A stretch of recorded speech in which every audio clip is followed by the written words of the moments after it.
내 것이니 내 것이니 하는 부분은 다 내 생각이 지어놓은 상이라는 데 있습니다. 내 것이다, 내 것이다, 깨끗하다, 더럽다, 높다, 낮다, 생긴다, 사라진다. 마음법이다. 생각 따라 마음 따라 일어납니다. 이 이치를 깨닫고 집착을 버릴 수만 있다면 마음은 금세 편안해집니다. 이 실상을 깨친 자리에는 일체 번뇌가 자리할 수 없습니다. 그래서 본래 더럽고 깨끗한 것도 없고 내 것과 내 것도 없고 높다 낮다 생겼다 사라졌다 이런 마음도 다 없다는 거예요. 그래서 제가 금세기 우리 한국의 선지식 중에서 가장 존경하는 분이 누구냐면 무진장 스님입니다. 그 무진장 스님은 포교 원장을 하셨어요. 조계종에서 포교 원장을 하셨는데 그분이 어디서 사셨냐면 조계사 있잖아요. 우리나라 대한민국 사찰의 중심지 조계사에서 평생을 살다가 입적하셨어요. 포교 원장으로. 포교 원장을 했다는 것은 포교만 하셨다는 얘기죠. 그리고 그 자리가 팔풍바지라 해서 팔풍바지. 팔풍바지라 해서 모든 명예와 이익과 좋고 나쁜 일이 다 집중되는 곳이 거기가 그야말로 바람잘 날 없는 곳이 그 조계사입니다. 그래가지고 그 종무원장을 하기 위해서 막 유혈사퇴를 하고 막 이러잖아요. 그런 곳인데 당신은 평생 거기에 사시면서 포교만 하시고 포교 원장만 하고 사셨어요. 그런데 그분께서 뭘 하셨냐면 평생 이렇게 추운 날도 빨간 가사 색깔 옷 있잖아요. 그 뭐라 그러는가 포플린이라 그러나 무명 같은 얇은 옷 있잖아요. 그거 한 벌만 입고 사셨어요. 내복도 안 입고 우린 춥다고 지금 내복에 껴입고 모자 쓰고 난리를 치고 있는데 평생 옷 한 벌만 얇은 여름이고 겨울이고 그것만 입고 사셨어요. 그리고 그거를 이제 스님들이 만행을 한다 그래. 만행이 뭐냐면 더럽고 깨끗하다는 생각, 그리고 나는 존귀하고 남은 천하다는 생각, 그리고 높고 낮다는 이런 모든 생각을 파하기 위해서 거지같이 하고 돌아다니는 거예요. 스님인 행색도 안 하고. 그리고 돌아다니면서 거지들하고 같이 쓰레기통에서 이렇게 음식을 그냥 주워 먹는 거예요. 그래갖고 저는 직접 들은 얘기입니다. 당신한테. 뭐라고 하시냐면, 당신이 거지들하고 이제 쓰레기통에서 그 파고다 공원이고 어디고 다 다니면서 다 주워 먹었는데, 이게 이제 안에서 저기가 안 되잖아. 소화가 잘 안 되고 적응이 잘 안 되잖아. 그리고 우리가 더럽고 깨끗하다는데 이게 집착이 돼 있어갖고, 그러니까 이게 막 그 독이 돼갖고 발바닥으로 막 진물이 나오고, 그 음식에 그런 또 독도 있을 거 아니야. 식중독 같은 것도. 그래갖고 막 온몸에서 진물이 나고 막 그런 시간들을 다 견디셨어요. 7년 동안 거지 생활 하신 거예요. 그런 마음으로, 그러니까 더럽고 깨끗하고 뭐 춥고 덥고 이런 것도 다 초월하신 거야. 그래서 실제로 우리 이렇게 추운 한국은 뭐 보통 추운 겨울에는 뭐 영하 20도까지 가잖아요. 그래갖고 제가 복령사 교마할 때도 큰 스님을 모시고 그 복령사에서 이제 포교 방법론이라는 걸 우리 4학년 학인들한테 청해서 모시고 이제 가르치고 그랬어요. 그래갖고 차도 없으세요. 그래갖고 택시 타고 오시는 거예요. 서울에서 오시면 갈 때는 이제 내가 모셔다 드린다. 내가 경험이니까 스님 제가 모셔다 드릴 테니까 제 차 타고 역전까지 모셔다 드리겠다 그랬더니 나 안 타. 남이 차 안 탄다. 이러시고 그냥 택시 불러갖고 휙 가버리시고 전혀 사항이 요만큼도 없이고 남을 불편하게 하는 건 요만큼도 없으신 거야. 그래갖고 당신 방에 이제 제가 존경하는 큰 스님이라서 한 번씩 인사하러 이렇게 가잖아요. 방이 저렇게 이제 방이 상당히 크지 이제 포교원장 방이니까. 근데 사람 하나 걸어 다닐 수 있을 정도 공간밖에 없어. 얼마나 책이 많고 책이 다 책인 거야. 그래갖고 맨날 이제 교보문고에 수시로 가시는 거예요. 그래갖고 그 최근에 나오는 책들 이제 과학적인 이론.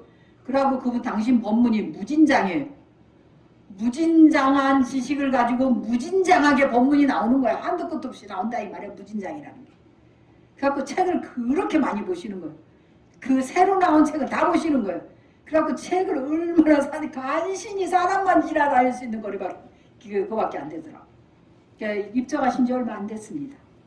그래 제가 이제 문수보살 분노본전 기도를 할 때 그분이 몸이 붉으셔. 근데 희한하게 몸이 붉으시더라고. 항상 보면은 뭐 추워서 얼어서 그런지는 모르겠는데 옷을 안 입으셔가지고 얼굴까지 붉으신 분이 막 통통하시고 이렇게 그러시거든. 그 이제 문수보살 분노본尊이 야만타카인데 얼굴이 붉은 그런 분이세요. 그래갖고 우리가 야만타카 본尊 수행을 하게 되면 이제 한동안은 지금은 안 하는데 한동안은 맨날 그 본존 만트라 하고 공양 올리는 기도를 맨날 해야 돼.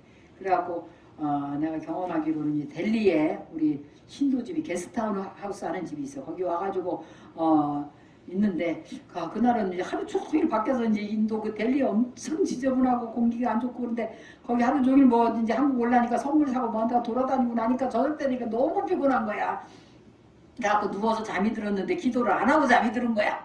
그러니까 이제 무진장 스님 한국에 계신 분이잖아요. 살아계신 분인데 막 오셔가지고 왔다 갔다 하시는 거야. 그래서 이분이 내가 이분이 문수보살이시구나. 문수보살이니까 법문이 그렇게 무진장하게 나오는 거 아니겠어요? 문수보살이시구나. 그 분노본조니까 얼굴이 그렇게 붉으신 거야. 그런데 내가 기도를 안 해놓으니까 너 오늘 기도 안 하면 안 되는데 왜 기도를 안 하냐고 막 안절부절 하시고 계속 왔다 갔다 하시는 거예요. 그래갖고 일어나서 이제 기도를 하고 자야 기도를 다시 일어나서 하고 자면 또 괜찮은 거예요. 그런 경험을 2번인가 3번인가 했어요. 그래서 제가 문수보살의 화연이셨구나. 그러면 그렇지. 우리 사실 보살의 화연이 아니면 그런 그게 이제 시연하시는 거거든요. 중생들에게 더럽고 깨끗한 것이 없는 것이다. 높고 낮은 것이 없는 것이다. 이런 것을 보여주시기 위해서 그런 모습을 보이시지 않았나. 사실 사람의 몸으로 육신을 가지고 그렇게 한겨울에도 얇은 무명도 아니고 얇은 천이에요. 그런 옷만 한 벌 입으시고 그 더럽고 깨끗한 거 그걸 그래가지고 조계사에서도 그분의 일화가 많습니다. 어떤 보살이 무진장 스님을 한번 어떻게 좀 유혹을 한번 해보려고. 왜냐면 보살님들은 실컷 남편하고 실컷 살고 왜 그러는지 모르겠어. 실컷 살고 이제 다 실증 나면은 이제 뭐 스님들이 신선해 보이는가 봐. 머리 빡빡 깎고. 그래가지고 어떤 보살들은 또 절에 와고 스님들만 유혹하는 보살들이 있어요. 그랬는데 무진장 스님이 끄떡도 안 냈다는 그런 일화가 있어요. 그 정도로 이미 모든 것을 초월하신 그런 분이 실제로 우리 한국에 그런 큰 선지식들이 많이 계셨습니다. 그래서 하지만 집착이 그렇게 쉽게 단번에 버려지지 않습니다. 가족, 사업, 건강, 연애 등등 그 어떤 이유로 괴로워하던 사람이라도 불법을 알게 되면 자기 괴로움이 집착 때문임을 알게 됩니다. 그러나 괴로움의 원인을 알았다고 해서 괴로움이 사라지는 건 아닙니다. 괴로움의 원인이 집착 때문임을 알면서도 집착을 놓지 못한다는 괴로움까지 집착을 놓지 못한다는 괴로움까지 더해져서 오히려 더 큰 괴로움에 허덕이기도 합니다. 집착을 놓지 못하는 자기가 한심하게 여겨져서 자기 비하와 탄식의 수렁으로 빠져들기도 합니다. 이것을 비열만이다 그래. 자격지심에서 오는 오히려 자포자기하고 오히려 남한테는 더 짜증내고 이게 비열만입니다. 그것도 자만심의 일종이에요. 안 좋은 자만심이지. 그런 수렁으로 빠져들기도 한다 이 말. 또는 괴로움의 원인이 내 집착 때문이라는 걸 알고 나서 집착을 좀 놓은 것도 같은데 시간이 지나면 슬그머니 다시 집착을 하게 되는 내 모습을 보고 실망하기도 합니다. 남들은 잘 되는 것 같은데 나는 왜 안 되는 걸까? 비교하는 마음까지 들어서 더 괴로워집니다. 전에는 돈만 벌면 마음이 좀 편안해질 텐데 하고 아쉬워하다 이제는 돈에 대한 집착을 버려야 마음이 편안해질 텐데 하고 아쉬워하니 결국 집착에 매이기는 불교 공부를 하기 전이나 후나 다르지 않은 꼴입니다. 이것은 오랫동안 젖어온 집착의 습기 때문입니다. 전에는 돈에 집착했던 탓에 마음이 괴로운 상황을 자초했다면 이제는 마음의 편안함을 집착해서 마음을 더욱 불편하게 만드는 것입니다. 돈에 집착할 때는 남보다 더 빨리 쉽게 돈을 벌 욕심에 가득 차서 온갖 궁리를 했다면 이번에는 빨리 돈을 구하려는 마음에 명상을 했다가 참선을 했다가 염불을 했다 해서 우왕좌왕합니다. 그래서 수행자는 가장 금기를 여겨야 하는 게 속득심이, 빨리 얻고자 하는 마음이 없어야 됩니다. 빨리 얻고자 하면 어떻게 되느냐? 주화입만 한다 그래. 마구니가 들어온다 이 말이에요. 빨리 얻고자 하는 마음. 그 다음에 이 화가 심장을 공략하게 돼 있어요. 그래갖고 온몸에 상기가 돼. 상기가 돼갖고 열이 나가지고 막 빨개붙고 설치요. 또 어떤 사람은 주화입만 해가지고. 그래서 수행을 또 뒤늦게 수행을 시작해가지고 막 급해가지고, 수행자는 내 생을 위해서 이 생을 포기하는 것이 수행자입니다. 나이는 상관없어요. 뭐 이 생에 못하면 내 생에 하면 되는 거야. 그래서 이 생에 집착하는 것은 수행자가 아니다. 여러분들이 이제 불교를 공부하기 시작했다고 마음이 급해갖고, 어떤 사람은 막 지난번에 어떤 보살님이 나를 찾아왔는데 뭐 결혼도 안 하나 가시더라고. 한 30대 초반이던데 어떤 때는 하루에 4시간도 안 자고 정진을 한다는 거야. 막 능엄주를 막 뭐 108번을 한다나 뭐 어떤다나. 왜 그랬어? 아니 그렇게 정진전이 있는 아가씨가 왜 스님이 안 되고 아직도 밖에 있어? 네 이랬더니, 그래도 스님 저 세속에서 아직도 욕망이 많아요 이러고 있어. 또 그렇게 마음이 급하면 안 돼. 사실은 부처님이 정진할 때는 어떻게 하라 그랬어요? 가야금에 현을 고르듯이. 너무 팽팽하면 소리가 나요 안 나요? 너무 느슨해도 소리가 나쁘죠? 적당하게 시냇물이 졸졸졸 흐르듯이 간단 없이, 간단이 뭐예요? 끊어짐 없이 수행을 한다는 거예요. 항상 꾸준히 하다 보면, 우리가 여기서 부산까지 갈 때 꾸준히 가면 언젠간 도달하겠죠.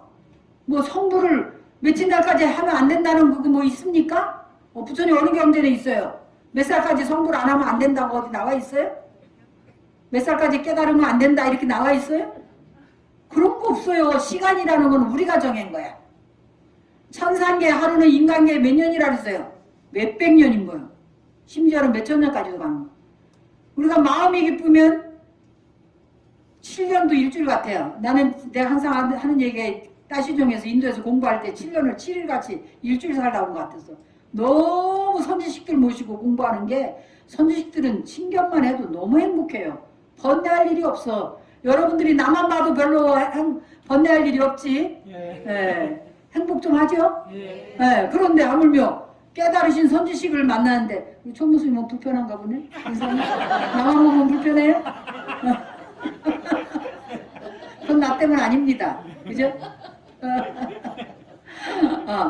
그래가지고 나같이 시원찮은 사람 보는데도 행복한데, 선지식들 깨달음을 성취한, 그래서 우리가 선지식들 보면, 당신들 보면 그냥 행복 바이러스 같아. 무조건 행복해.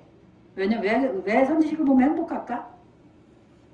당신들이 망상 분별이 없으시니까. 우리도 그분을 보면 그냥 이게 백침이라는 거예요. 백침이. 그냥 아무 생각 없는 행복이야. 기대하는 것도 없고 바라는 것도 없고, 그야말로 맑고 향기롭고 청정한 그런 행복감이 생긴다. 그런데 우리가 선지식을 매일, 그러니까 마음이 기쁘니까 이 7년이 7일 같았어. 그런데 마음이 불편하면 1일여 3초라 그러잖아. 3년 같잖아. 그러니까 시간이라는 건 정해져 있는 게 아니에요.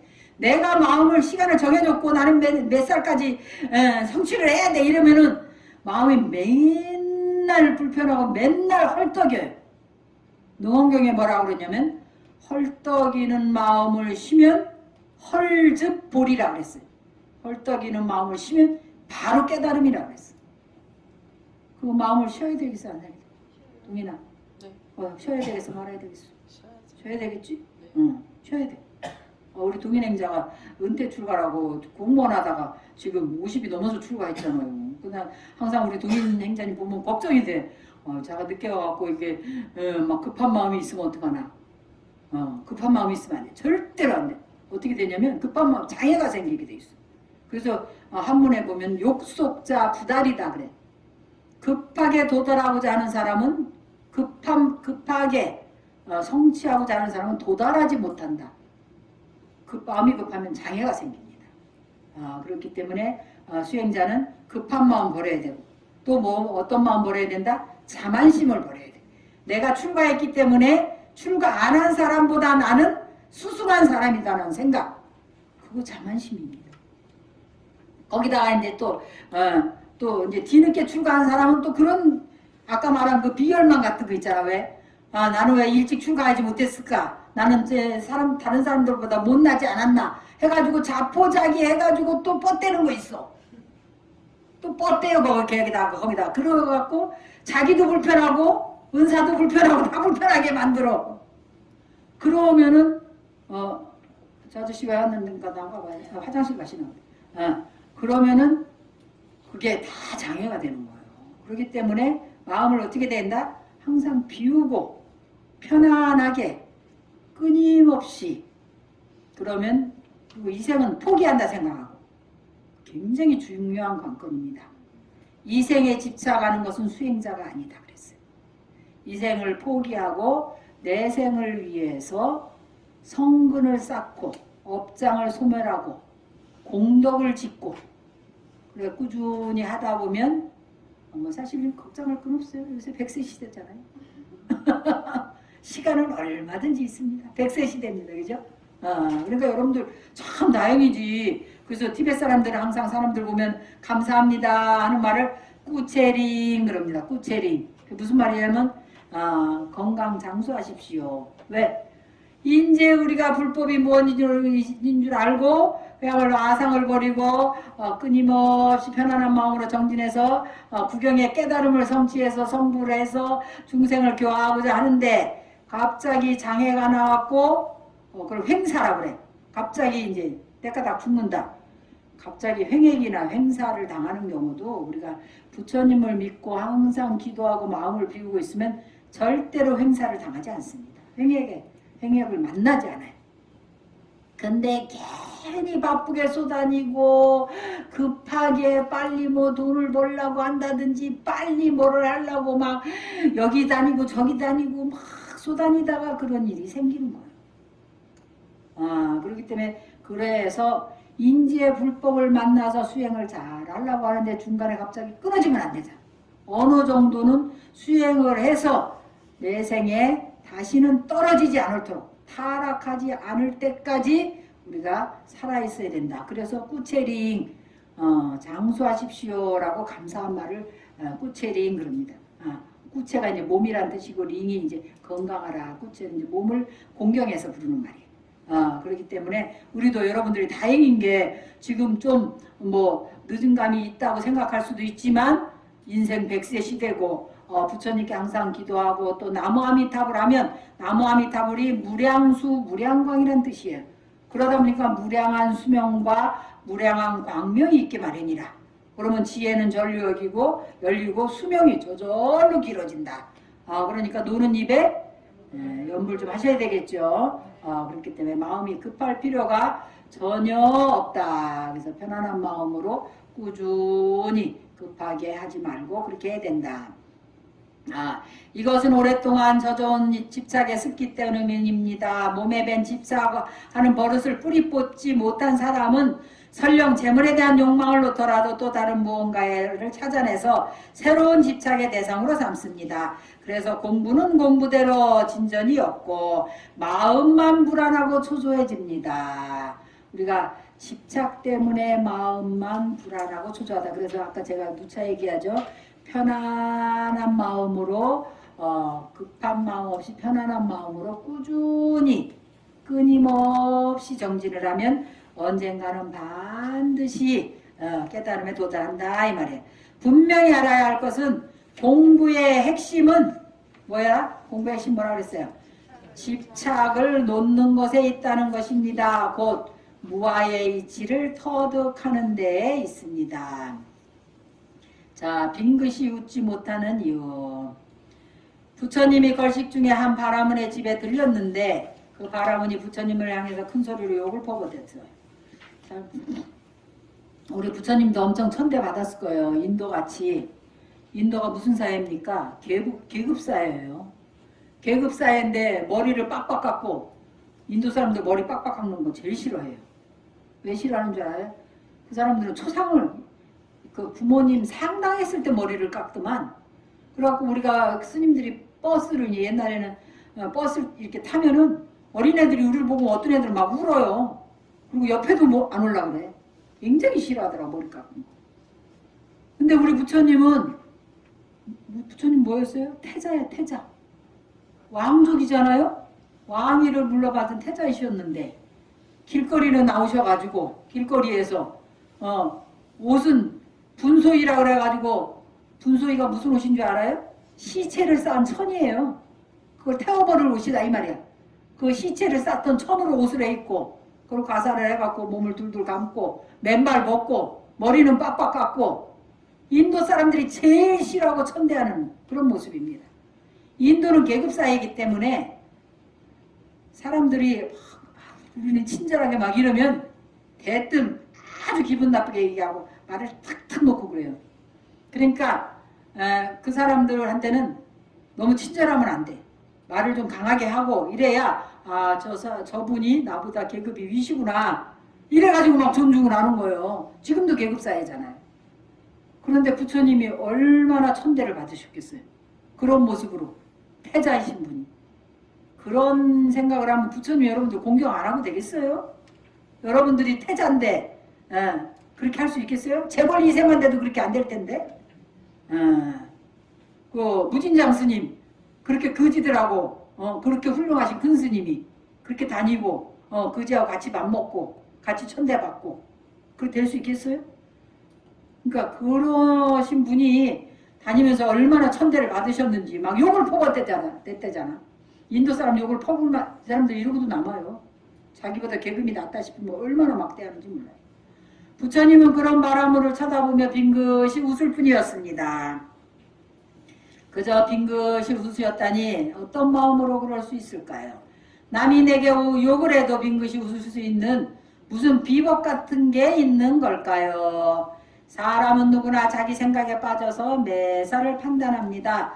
부처님이 걸식을 위해 집 앞에 섰을 때에도 수행자가 우리 집에 공양을 얻으러 왔구나, 내게 복지을 기회를 주는구나 이렇게 생각할 수도 있고, 오늘 아침부터 재수 더럽게 없네, 왜 아침부터 거지가 집 앞에 와서 서성대는 거야, 이렇게 생각할 수도 있습니다. 같은 현상을 대하는데 사람마다 다 다른 마음이 일어납니다. 봄비가 내리면 땅속에 묻혀있던 씨앗들도 너도나도 싹을 틔웁니다. 수십 수백 가지의 새싹이 젖은 흙을 밀치고 올라옵니다. 같은 땅, 같은 햇빛, 같은 수분, 같은 조건에 처해 있는데도 수없이 다른 종류의 싹이 올라오는 이유는 씨앗이 달라서입니다. 그처럼 같은 상황에 처했더라도 사람마다 제각기 생각이 다른 것은 저마다 마음의 씨앗인 업식이 다르기 때문이다. 좋다는 마음도 자기 씨앗으로부터 일어나고 싫다는 마음도 자기 씨앗으로부터 일어납니다. 부처님이 빙긋이 웃으신 이유도 바라문의 그런 마음자리가 환히 보였기 때문입니다. 부처님 정도면 이미 뭘 하셨다? 타심통을 하셨다. 수행을 우리가 열심히 잘하게 되면 저절로 사람 마음이 보입니다. 마음을 비우고 있으면 그리고 또 이제 선정의 삼매의 힘을 얻으면 심통이 나게 돼 있어요. 그럼 타심통이 다 열리게 돼 있다. 사람들이 세상 일에 빙긋이 웃지 못하는 이유는 자기 생각에 사로잡혀 있기 때문입니다. 자기 생각에 사로잡혔다는 것은 아상, 인상, 중생상, 수자상에 사로잡혔다는 뜻입니다. 우리는 지금 그렇게 숱한 망념, 자기 생각에 사로잡혀서 살아가고 있습니다. 자, 오늘은 날씨도 춥고 하니까 여기까지만 하겠습니다. 다음 시간에 마저 하기로 하고, 이 구경문마음이 굉장히 길면서도 좋은 내용이 많습니다. 다음 시간에 하기로 하겠습니다.